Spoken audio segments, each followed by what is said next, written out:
the intention was to guide those users, which was about less than 1.8% of the overall base, but it was, as we found out, very vocal Very vocal. percent. Our intent was to guide those users to this better product. We didn't fully appreciate how difficult that was for them from a tooling standpoint. We didn't fully appreciate the breadth and depth of the surface area in the open source project community. And as a result, we're like, after what it was, a week or two, we're just like, we made a wrong call here. We didn't have full understanding of this community as we should have. And hence we reversed the decision. Yeah.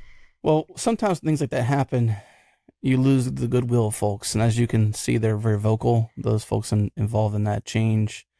When you kind of mess with, in quotes, open source teams, it's like, well, that's ruffles some feathers there.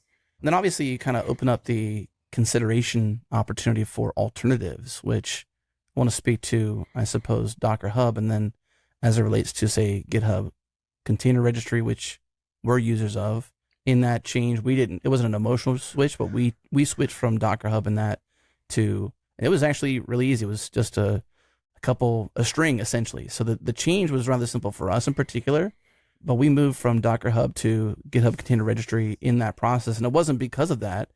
I can ask Gerhard, who is our SRE on our team, why we made that change. It wasn't emotional. It wasn't because of, Docker, you're terrible people. Come on, open source.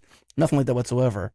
But the point I'm trying to get to is that when those kind of things happen and you have those misunderstandings or a lack of clarity for that kind of population for you all, change can happen. Can you speak to that, I suppose, that lack of goodwill that happened, or that loss of goodwill potentially, and then how that opened up the opportunity to move to something else? Yeah. Now, we clearly were aware of that potential. And again, the intention, whether, they say the road to hell is paved with good intentions. That's true, it is. Despite the intention being pure, we realized that was a risk. And of course, when we saw the community reaction, that hence led to the reversal. But I think what we've also tried to make clear is that we continue to invest extremely heavily in open source, right?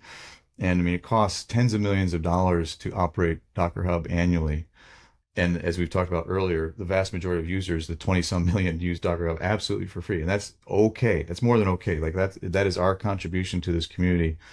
30 million monthly downloads of Docker Engine, 30 million downloads of Build Kit, Docker Build.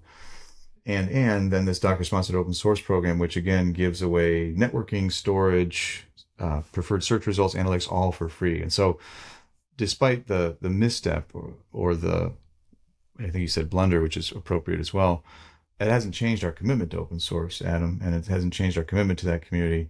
And our ask, perhaps, or our wish is that the community would acknowledge that we are continuing to contribute to it and maybe give us some grace in not being an organization that's not perfect, being filled with imperfect humans that every once in a while, despite best intentions, we can misstep.